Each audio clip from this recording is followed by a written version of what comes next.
канчага чакын эле? 12'ye de batışkan. Удалары келсе, ошодарып келиш керек. Balдар maşine jönötöbüz demedi mi? İçine gidip dursak bolma. Аларды орагып турабыз. Кырын басып жетип атабыз. Явышка, He. эсиңдеби? Мени ала качып келгениң. Adı kalpte unutayım. Anda bul. Asfalt yol yok emes bile. Ошого карабай, арабаңды калдыратып дөңгөлөгү түшкөнчү айдап.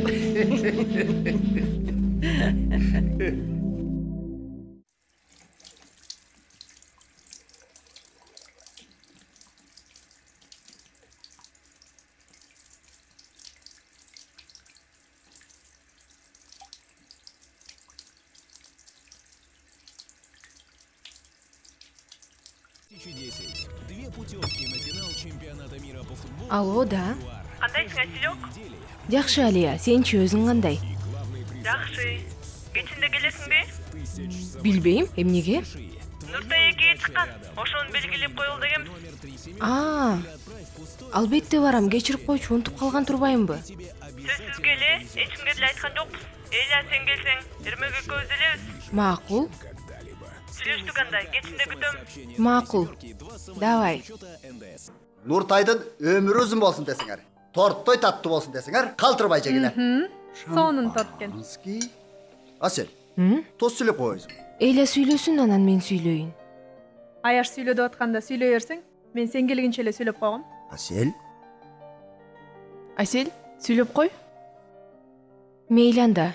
Эрмек, Алия, Нуртайчиктин өмүрү узун, келечеги кең болуп, бакыт жандаган эр азамат болуп чоңойсун.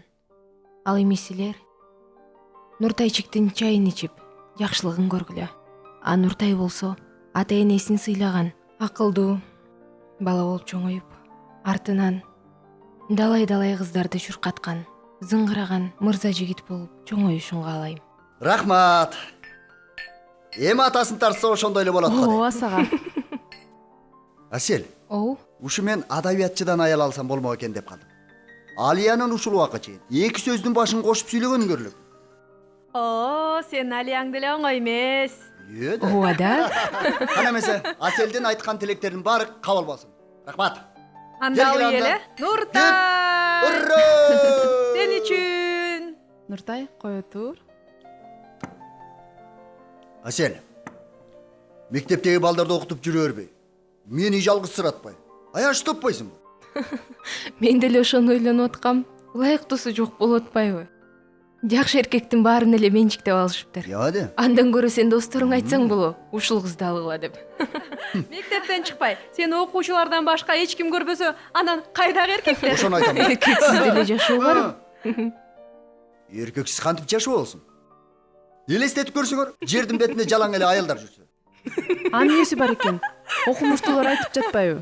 Миңдеген жылдардан кийин эркектер жок калып, аялдар калат деп. Андай болушу деле мүмкүн. Чындыгында силер аялдар назикпиз дегениңер менен көп нерсеге чыдамгайсыңар. Так что эркектер, мамант болуп кетелеңерде, жашоодон рахат алып жашап калгыла. Мен Аселди эми түшүндүм. Көрсө, азыртадан эле эркектерсиз жашоого көнө берейин деген турбайбы, Андай эле бир күндө жашай албайт го. Эми эмне кылабыз? Кимди? Аселди. Узатаарын узагыраак кылсаң болот. Кыздар. Аселден быйыл сөз күйөөгө Лейла, берелик. тос сенде. Давай. Анда гана. Тос айтып кой. Нуртайдын кичинекей, Тайчыка. көкүрөк күчүңөрдүн бүгүнкү туулган күнү менен. Силердин үмүтүңөрдү актаган Эпкем. уулдардан болсун.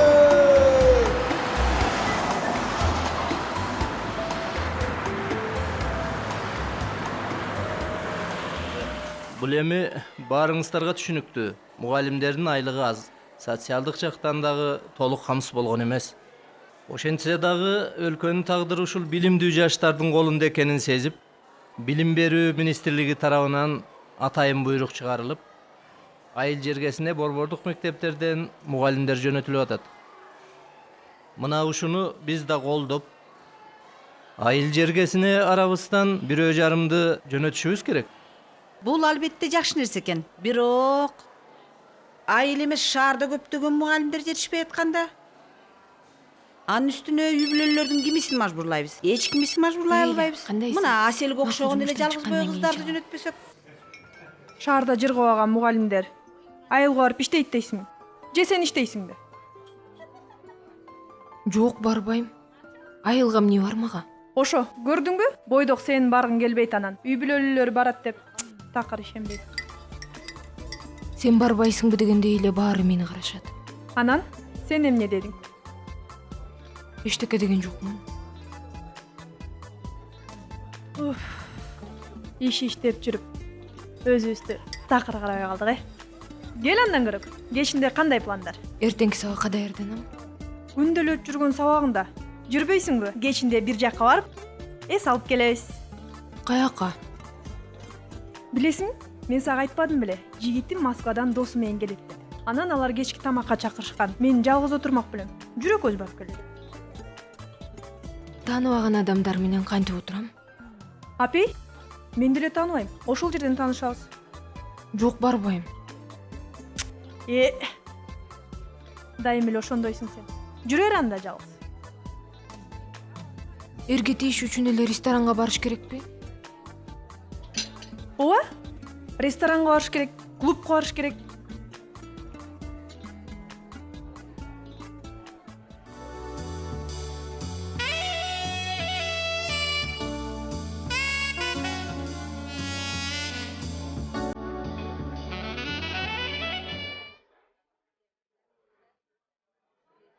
Мартини. Кыздарга койчу. А биз болсо Артур экөөбүз коньяктерин ичебиз, Кыргыз коньягын көптөн бери иче эле келем. Жыты да башкача. Түшүнөм. Якта коньяктардын даамы башкача да, Рахмат. Кечиңиздер көңүлдүү болгонсуз. Рахмат. Рахмат. Чоң шаардан келген үчүн Бишкек силерге кичинекей эле шаардай көрүнүп атса керек.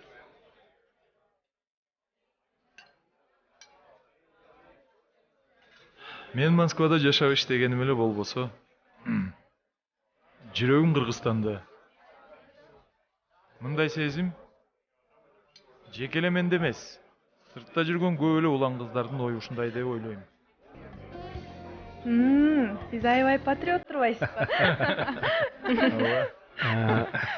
Чөгүп бараткан кемени ичинен эмес, сыртынан сактап калууга көбүрөөк мүмкүнчүлүк бар. Чет өлкөдө тажрыйба топтоп жүргөн кыргызстандыктар кайтып келишет. Мисалы, Артур деле бизнесин Кыргызстанга алып келсемби деген ою бар да. Артур.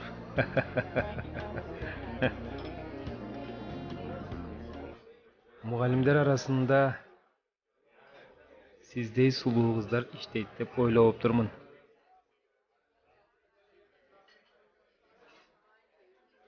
Эмне мугалим кыздардын арасында мокочу кыздар иштейт деп ойлодуңуз беле? Жок, андай деле эмес, оюңузга албаңыз. Мен сизди капа кылайын деген оюм жок. Мектепте окуп жүргөндө орус тили мугалими бар болчу. Мен мугалимге ашык болгонум эсимде. Сиз ошол эжеге абдан окшош экенсиз. Асел, сен өзү көрүнбөй эле жүрөсүң да. Болбосо эркектер сага балга умтулган аардай эле жабышат го.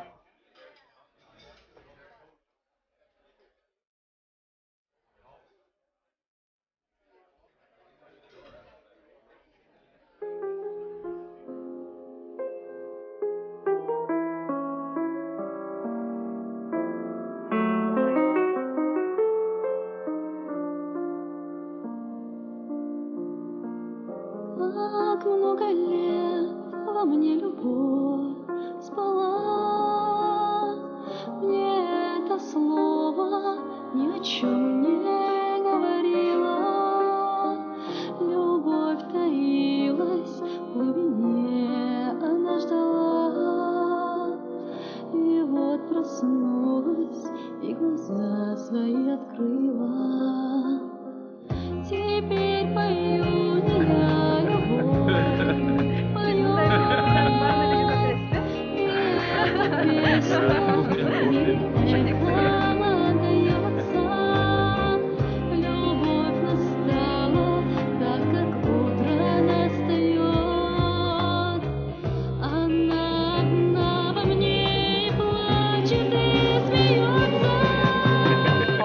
аласыз. Кана жакшы кечи болду. Ким кайда кетет эми?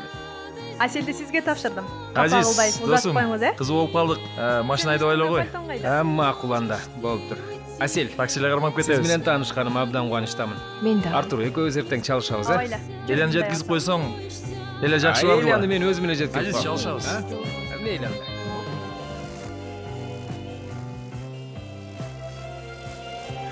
Эстесем көптөн бери минтип көчөр алап баса элек экенмин. Студенттик кез эске келе түштү. Анда биз топ-топ болуп алып, ушул эле аллеяда кар чачышып ойночу элек. Сиз кайсы окуу жайда окудуңуз эле? Мен политехти бүтүрүп, инженер болуп чыккам. Политехте окуу аябай кыйын деп уктум эле. Биздин учурда минтип койчу эле.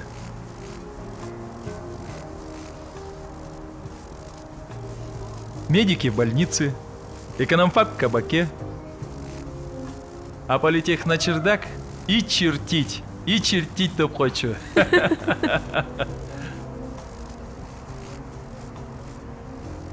Асель, сизге кандай жигиттер жагат? Магабы? Ишенимдүү. А эмнеге?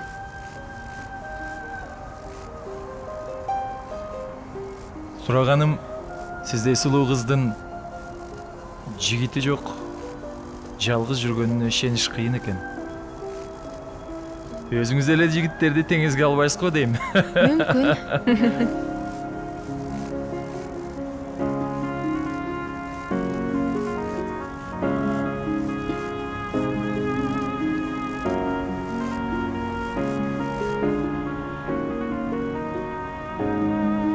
Эмне унчукпай калдыңыз? Эмне айтарымды билбей турам. Эмне айтарыңызды билбесеңиз, чындыкты айтыңыз.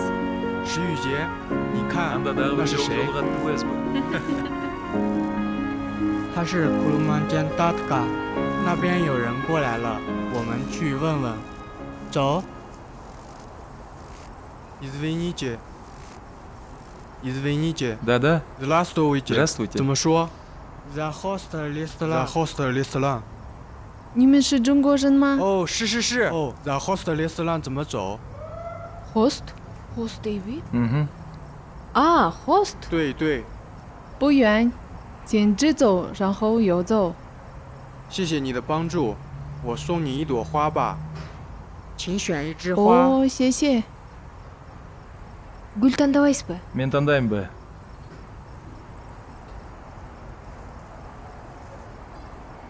М? 再谢谢。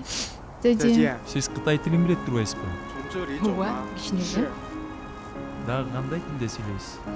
Дагы түрк тилин билем.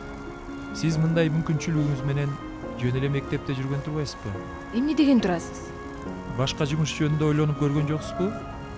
Ойлонуп көрсө болчу да экен. Асел, иштериң кандай болуп атат? Биз мугалимдер сүйлөшүп кеңешип көрүп, сенин кандидатураңды туура көрүп атабыз. Айылга мугалимдикке командировкага жибермек болбодук белек. Көбүнүн шарты жок. А сенин шартың бар да. Мен бара албайм го. Эми биротоло калып калмак белең. 2-3 айдан кийин кайра кайтып келип каласың да. Ойлонуп көрөйүн анда. Ойлонуп көр. Макул, жакшы калыңыз. Жакшы бар.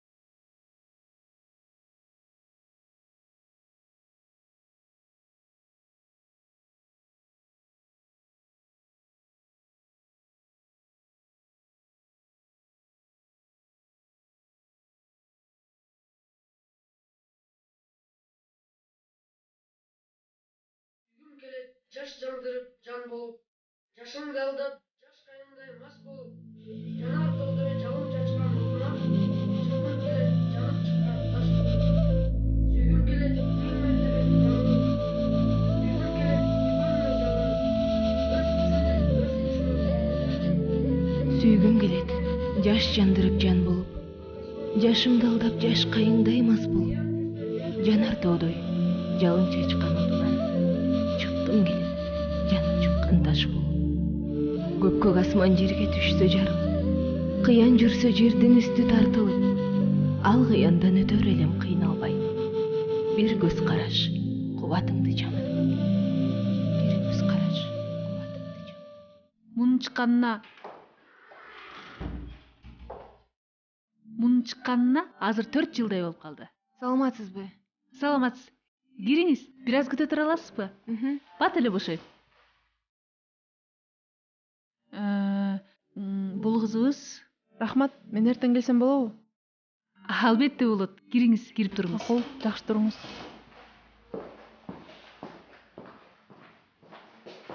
Келиңиз.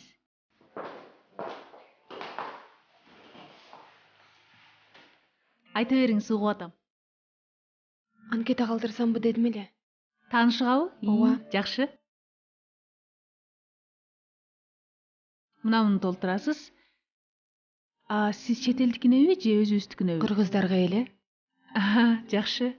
Сураганым, биздин кыргыздын кыздары азыр көп эле чет элге турмушка чыксамбы деп атышпайбы?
Эмне кийип келем дедиле? Үстүндө кара пальто, колунда гүл, газетасы да бар. А сенчи?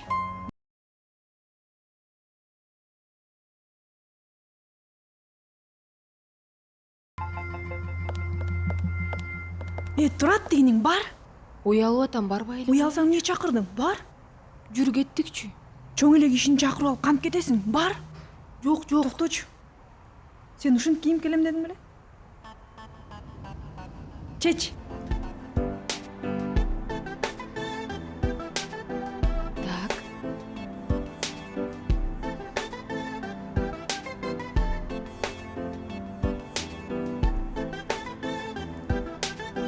Ашкин жаныңдабы? Ооба. Кана Джульетта Ромеонун жанынан өтүп баратып, карайсың. Жакса таанышасың, жакпаса жок.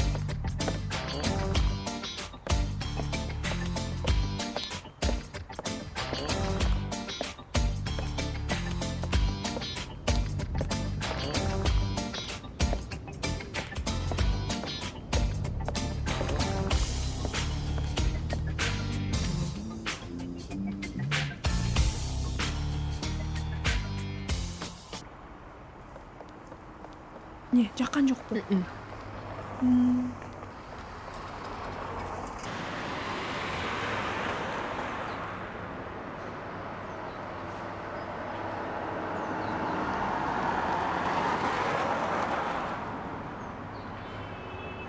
Мейли. Макул, чалышабыз да.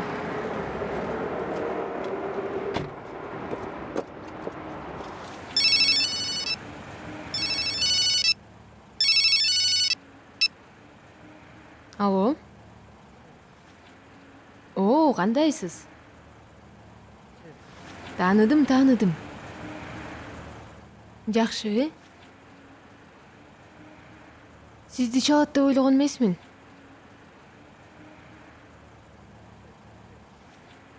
Бүгүнбү?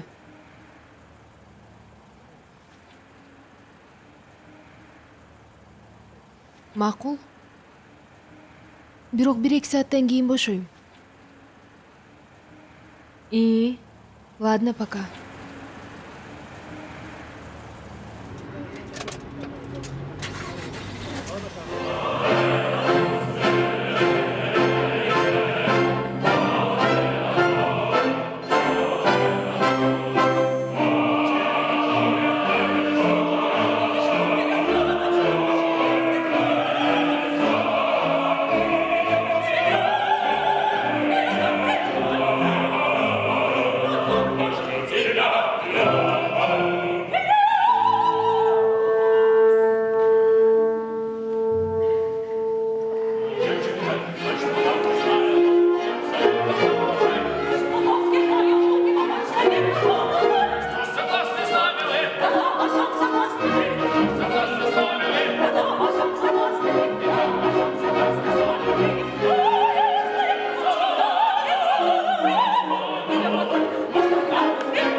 Адамдар башында бири-бирине канчалык сылык сыпа жакындашса, кийин ошончолук алыстап кетет дегенге ишенесизби?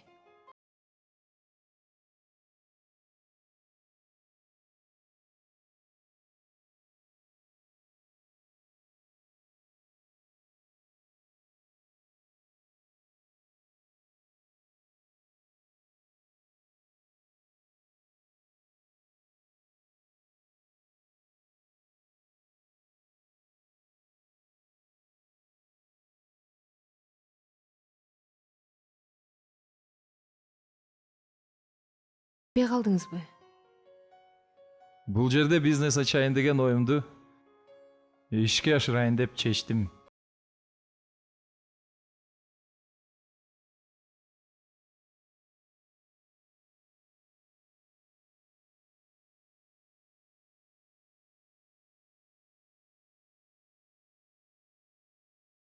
Тамекини таштагандан жеңил нерсе жок болуш керек. Мен муну көп жолу таштадым. Көнгөн адатты калтырыш аябай кыйын го. Аны күч менен калтырам дебей. Ара кечти, тепкичтен тепкичке түшүрүп, алдап соолап, узатып кетиргендей.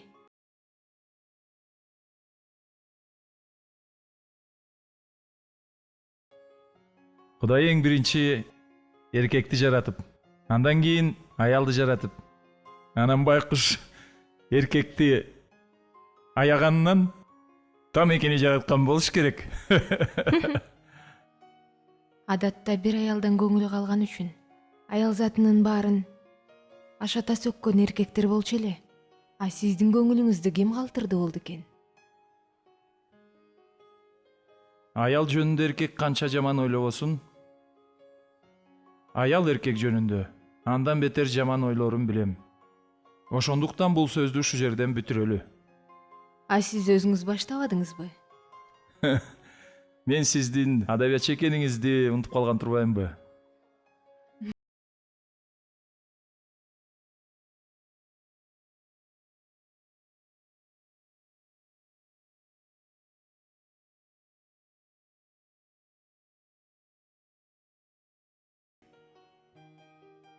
Каршы болбосоңуз, сизден сенге өтпөйлүбү? Сен менен сиздин кандай айырмасы бар? Эми сиз дегенден сен деген мага достукка жакыныраактай туюлат. Эгер сизге ушундай жакса ошондой болсун. Sizgebi? Же сагабы?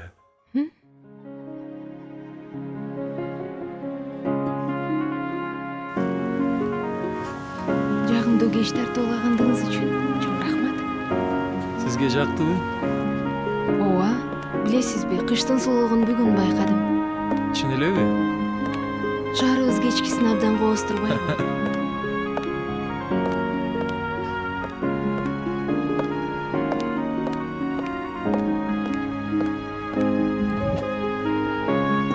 Сунушумду кабыл алганыңызга чоң рахмат. Жакшы жетип алыңыз.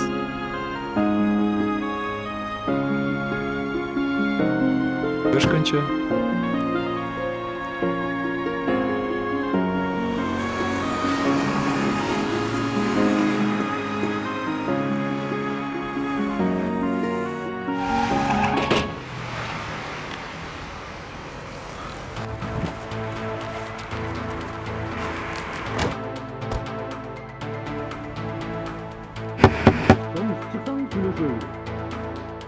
Жалдырайт да. Эмне отурасың? Чык. Чыкпайм дейм. Бүгүн конкретно $300 болот. Страшка чыгып калган турбайбы? Жигиттер эмне болду?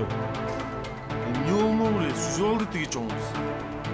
Эчтеке деле болуп атпыр го? Кандай эчтеке болгон жок? Эмнелерди чугулуп атасың? Сен кимсиң? Турчу ары. А тебе какая разница? Чоңуз чыкпайсың? Вы чё, ребята? Не? Кой тургула, брат, кой тур. Давай сүйлөшөлү, кой тур эми, кой тур. Кой тур эми, брат, кой тур эми. Кой турганда эмне кой турганда? Көрбөйсүңбү? Биз баарыбыз адамбыз да. Сен кийлешпей дагы.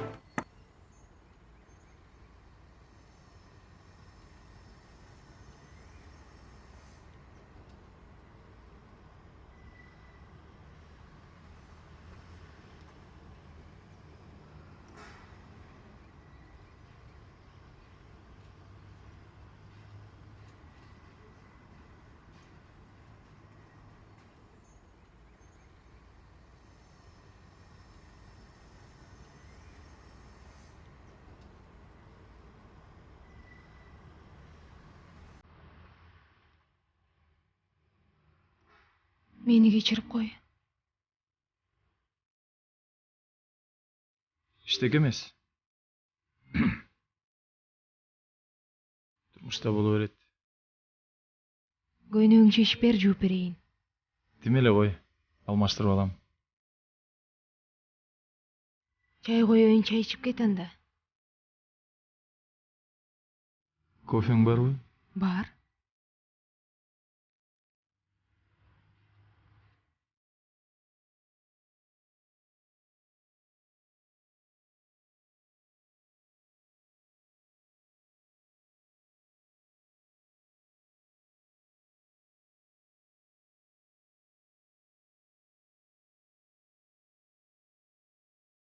Көйнөгүң чечип муну кийип тур.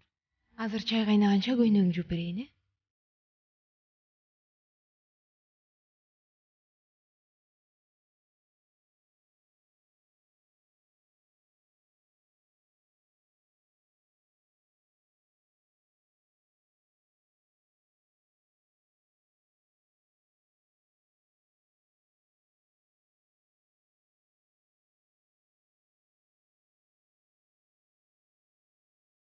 Чарчадыңбы? Уктап кеткен турбаймбы? Кеч да болуп кетиптир.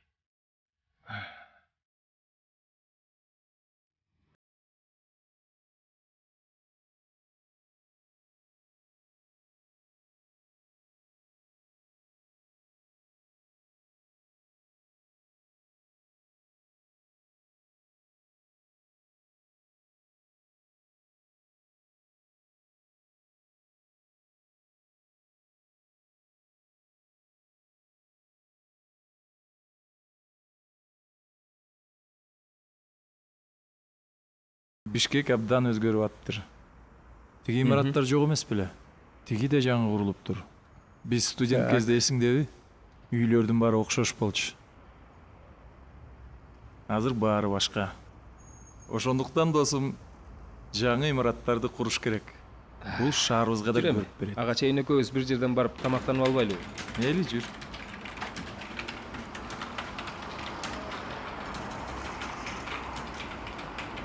Эля, сен тамактанасыңбы? Ооба, бир аз күтө турчу. Бүтөйүн деп калдым. Жүрчү, эми келип деп турасың. Сен түшө бер анда, азыр артыңан барам. Эле, материалын качан бересиң? Верстка бүтүп калбадыбы? Мына 5 мүнөт бүтүп калдым. Мен анда ашканада болом.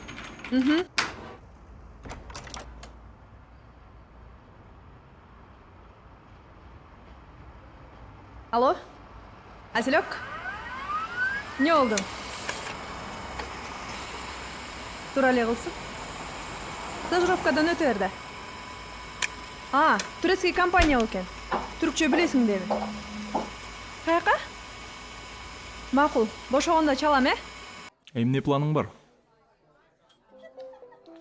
Планды сүйлөшпөдүкпү? Жок, мен Эля жөнүндө айтып атам.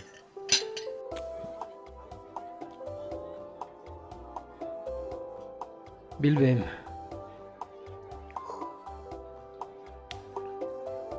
Көрөбүз да.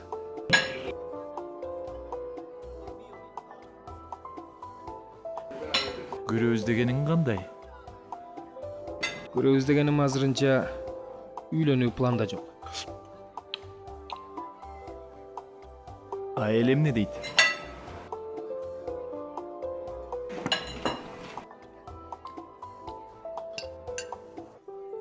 Эля эмне демегиле. Экөөбүздүн мамилебиз азырынча аны деле канааттандырат го деп ойлойм. Аны эмне анчалык капысынан сурап калдың? Капысынан эмес, досумсуң да. Билейин деп атпаймынбы качан тойдон тос сүйлөйм деп.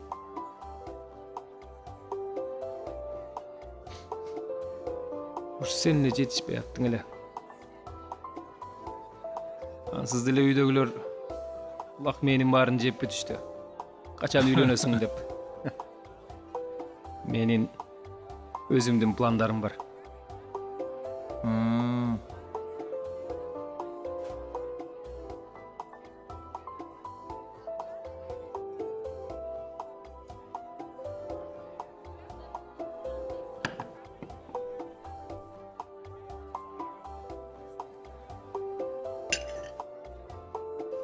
Айтмакчы. Өткөндө ресторанда чогуу турган кыз. Асел? Асел. Жакшы кыз окшойт, Аселби? Ооба. Мен аны театрга чакырдым. Мунасы сага 5 бармак. Анан? Анан эчтеке? Театрдан кийин сүйлөшүп отурдук. Анан үйүнө жеткизип койдум. Да. Абайла. Абайла. Өзүң билесиң да. Билем.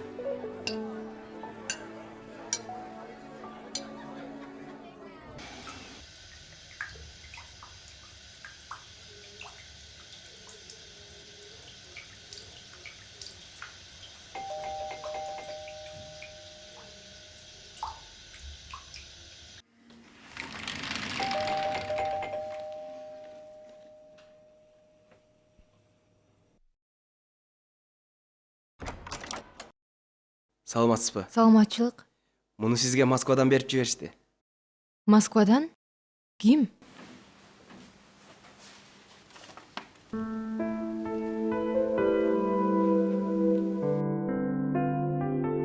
Рахмат. Жакшы туруңуз.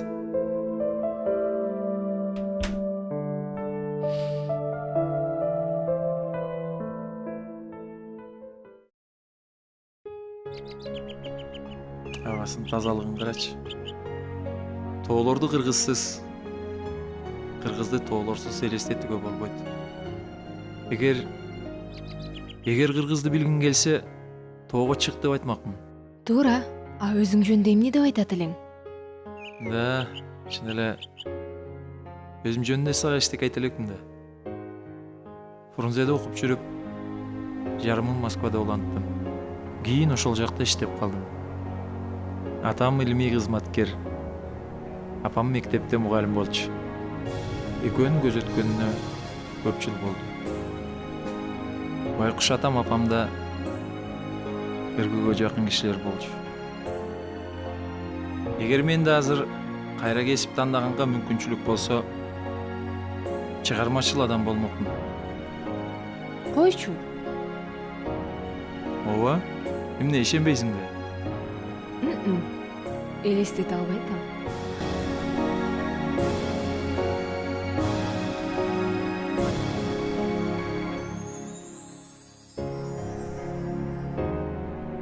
Айтмакчы, сен лыжа тепкенди билесиңби? Жок, мен коньки тепкенди билем. Анда мен сени коньки тепкени чакырам. Макул. Сүйлөштүк.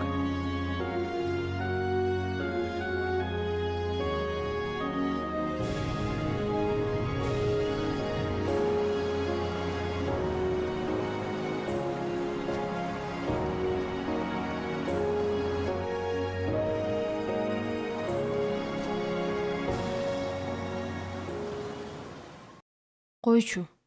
Ыйлабачы. Жүрчү андан көрө чай ичебиз. Чай ичпейм. Виноң барбы? Бар.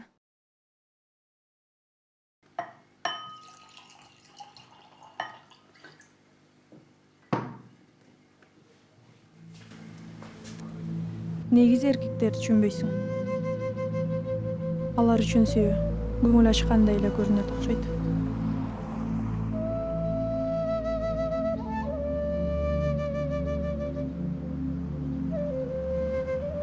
Мен антип ойлобойм.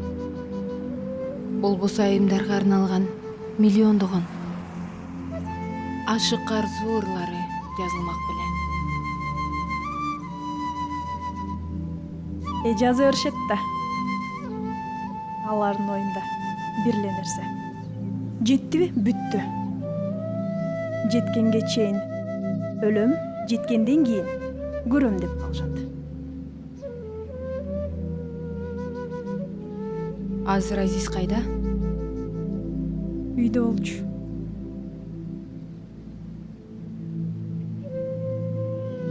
А сен бул жакка келгениң билеби? Жок, билбейт. Ал менин кайда жашаарымды билбейт да, Жок, билбейт. Баса, токтой турчу. Билиши да мүмкүн.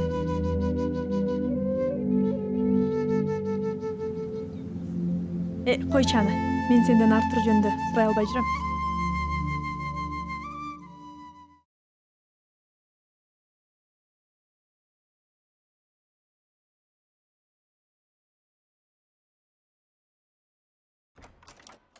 Эля?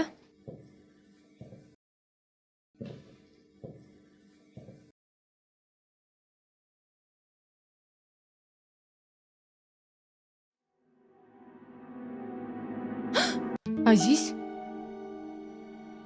Артты карап турчу, кийинип алайын.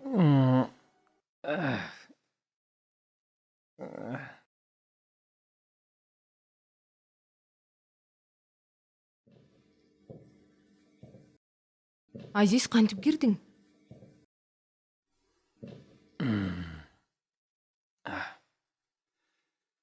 Эшигиң ачык экен.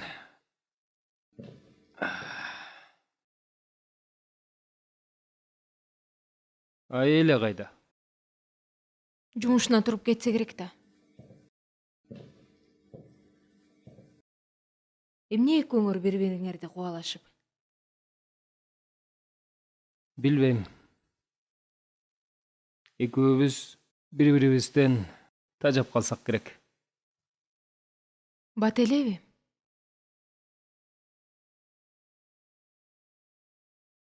Сен Эляны сүйөсүңбү? Кандай десем? Сүйсөм, сүйгөн чыгармын.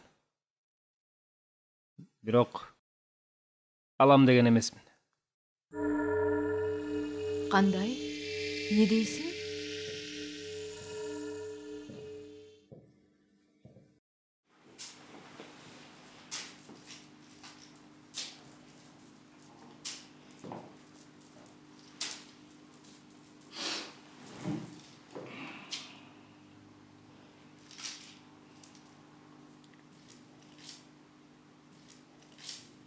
А мен сени алам десем, кандай дейсиң?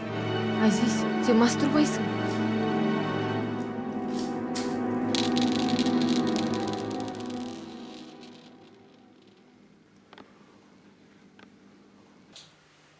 Эйлен жок экенин көрбөдүңбү? Бар кет.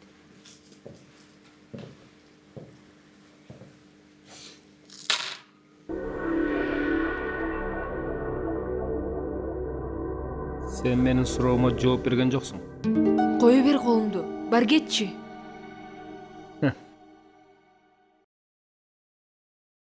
Сен эмне мени кубалап атасыңбы? Кандай түшүнсөң ошондой түшүн. Макул.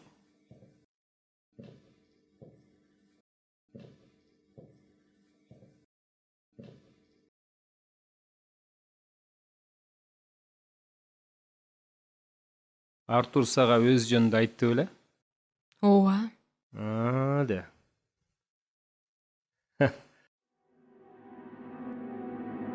Үй бүлөсү жөнүндө дагы?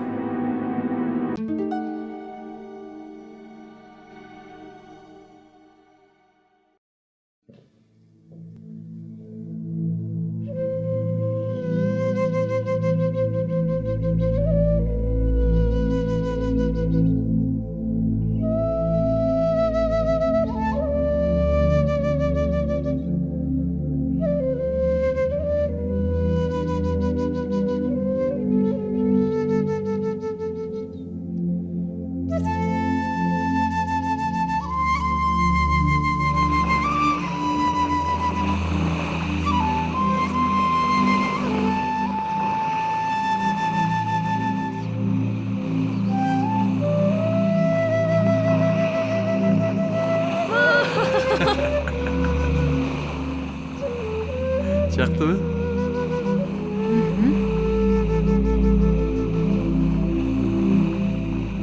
Мен сенден бир нерсе сурайын дедим эле. Сура. Сен... Ай! Что ж так Девушка, неосторожно, простите, пожалуйста, я не А хотела. сен Мне эчтеке так болгон жоксуң ба? неудобно. Оп, абайла. Давайте я вам Эмне помогу. болду? Извините, пожалуйста, я такая неловкая. Ну ладно. Простите. Кел мени карма.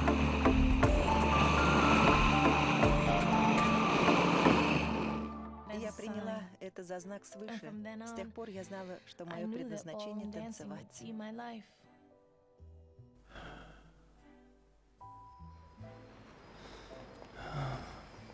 Но мои родители думали иначе. Эртең жакшы болуп кетет. А почему вы начали танцевать? Кайрып алдым окшойт. Рахмат Из-за сага. тебя. Я видел, как ты смотришь из того окна. Күнөөлүү болуп калдым. Не Кечирим выходишь из сурайм. поезда. Билген жокпуз да. Каждый вечер, возвращаясь с работы домой, я высматривал тебя, твое лицо. Сен жатып эс ал. Так, как я себя чувствовал. Мен барайын. Я тоже за тобой наблюдала. Из окна я видела, как ты тренируешься на платформе. Эртең келем. Жакшы эс ал. В тот вечер, когда я наговорила кучу гадости, я думала, что ты уже не придешь. Но ты вернулся. Я не хотел. Ведь ты меня правильно обвинила. А потом я начал танцевать и...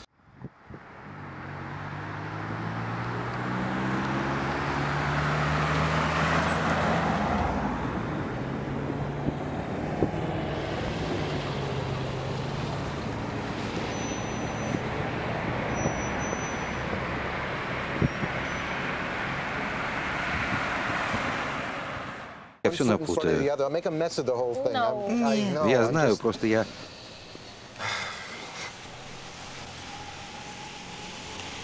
Дай мне 1 час.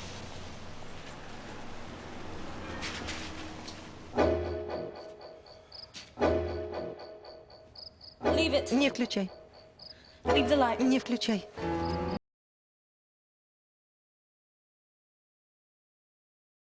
Ничего не говори, ни о чем не думай. И не шевелись. Пока не почувствуешь движения.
Argentina.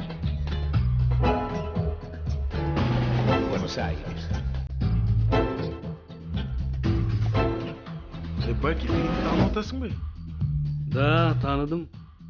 Hayda sen артынан.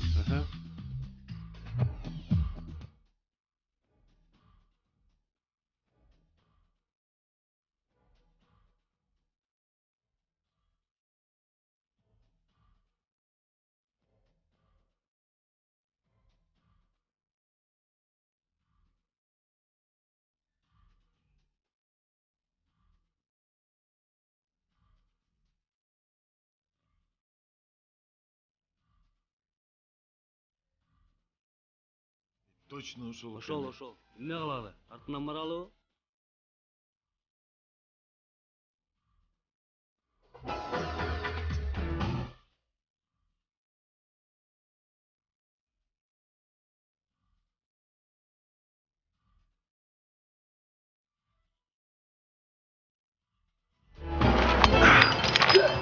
Все, git. Git.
Пожалуйста, отправьте смс и звоните позднее.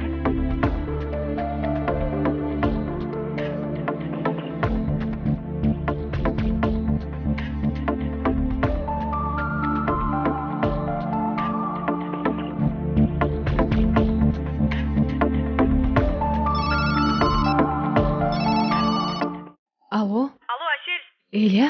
сен кайдасың? Артурду уктуңбу? Артур? Кечинде бирөөлөр салып кетти. Больницада дейт го? Больница? Эсине келбей атыптыр. Эмне кыласың? Барасыңбы? У пациента крайне тяжелое состояние. Суд головного мозга, отягчающими последствиями. Возможно, частичная потеря памяти. Sen girip ele var Так bulacak. называемая генерализованная амнезия. Эмнеге? Артурдун үй бүлөсү жаңы эле келди Москвадан.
Внимание! Производится посадка рейсом Москва-Бишкек. Bizim misafirler geldi galiba. Регистрация Hadi gidip пассажиров в karşılayalım. рейсе Бишкек-Ош производится в секторе 0.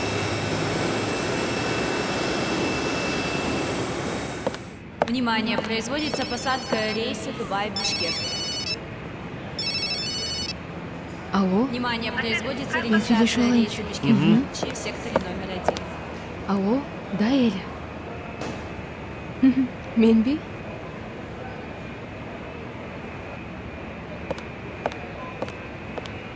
Hoş geldiniz. Oo, Nasılsınız? İkram Bey, assalamu Hoş aleykum. geldiniz. Здравствуйте. Buyurun gidelim. Kandaysiz? Nasıl, iyi geldiniz mi? Жақсы. Tanışıp alыңыз. Василий Михайлович. Ekrem Altaş. Buyurun ofise gidip Ha. ofiste konuşalım. Анда сіздер машинаға бара беріңіздер. Tamam. Мен багажымды алып Tamam, алайын. biz sizi arabada Артыңыздан bekliyoruz. барам. Мейлі, Эля, мен бошығымды çalам, е?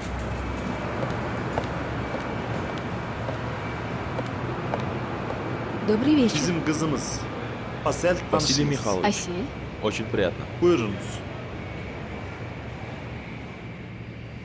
Вы первый раз в Бишкек? Нет, моя жена родом отсюда. И мое студенчество прошло тут. А. Bırakın ben yardım edeyim. Aha, rahmat. Buyurun arabaya binin.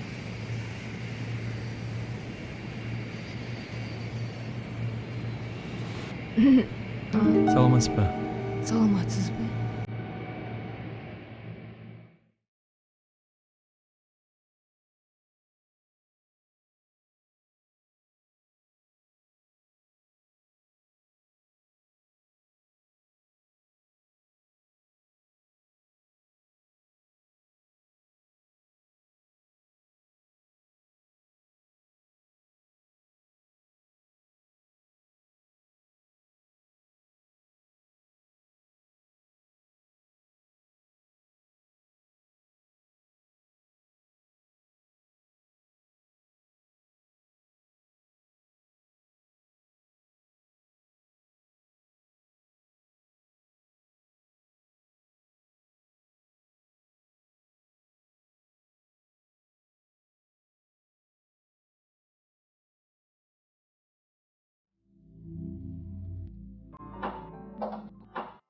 Buyurunuz. Келіңіз, маға беріңіз. Сіз танышып жүріп атасыз. Мұрда танышқа жоқ білек? Жоқ.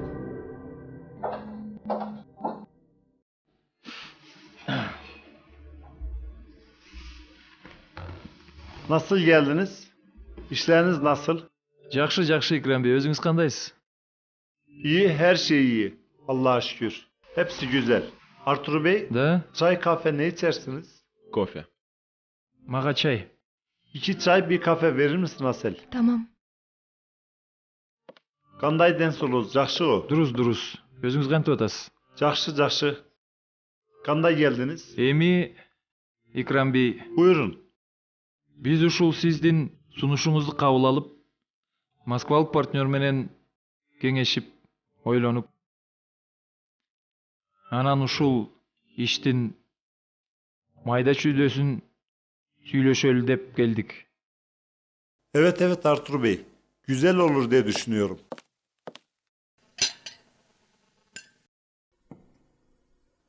Спасибо. Пожалуйста.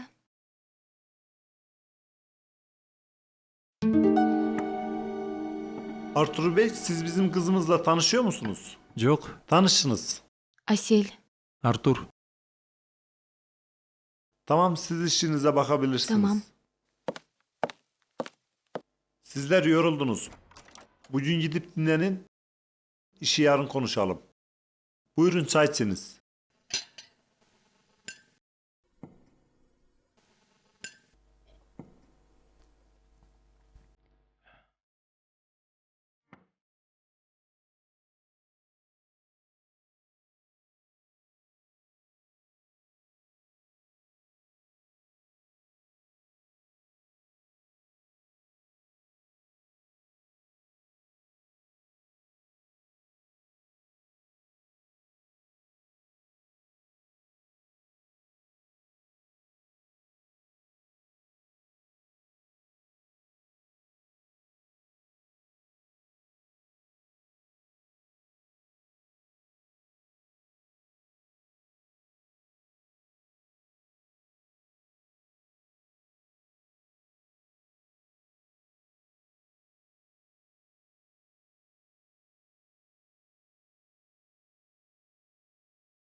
Адамдар башында бири-бирине канчалык сылык сыпа жакындашса, кийин ошончолук алыстап кетет дегенге ишенесиз?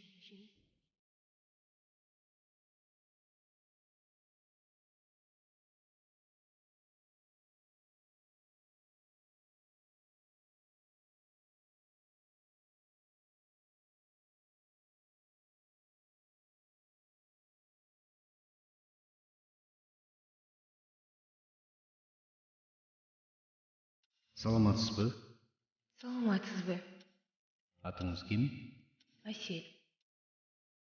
Жашыңыз канчада? 26-да. Сизге эмне болду, Асел? Жүрөк ооруткан сүйүүнү кантип унутсам болот? Сүйүү дейсизби? Ооба. Анын жолу жөп-жөнөкөй. Кантип? Сиз былтыркы жааган карды эстеңиз. Кар? Сүйүүнүн карга кандай тиешеси бар?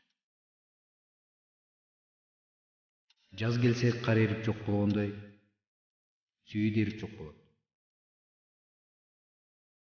Бирок дагы кар жаарын эсиңизден чыгарбаңыз.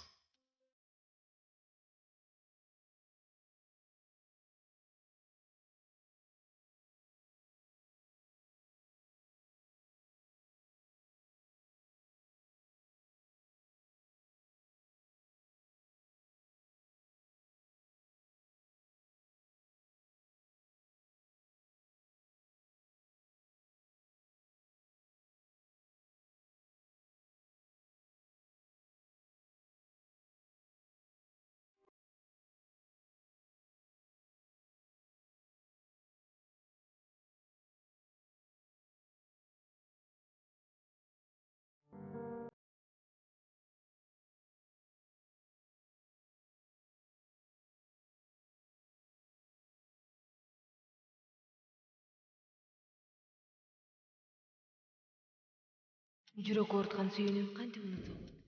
Сүйүү дейсизби? Ооба. Анын жолу жөп-жөнөкөй. Кантип? Сиз былтыркы жааган карды эстеңиз. Кар? Сүйүүнүн карга кандай тиешеси бар?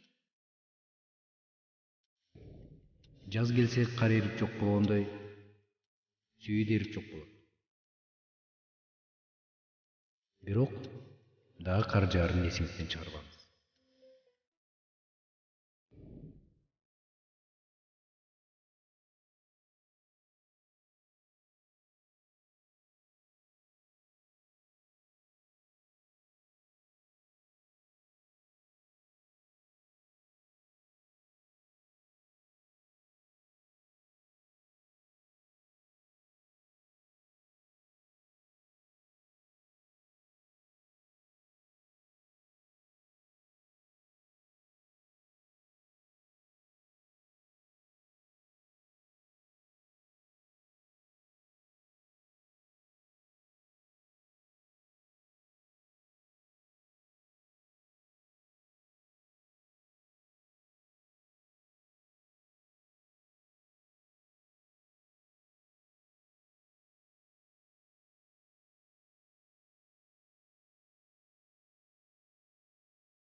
Дөңгөлөгүңүз жарылып калыптыр.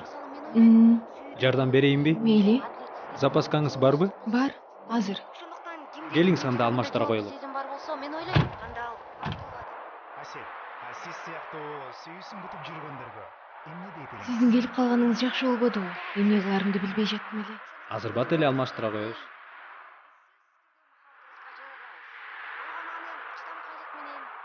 Булар да керек беле? Меңиз.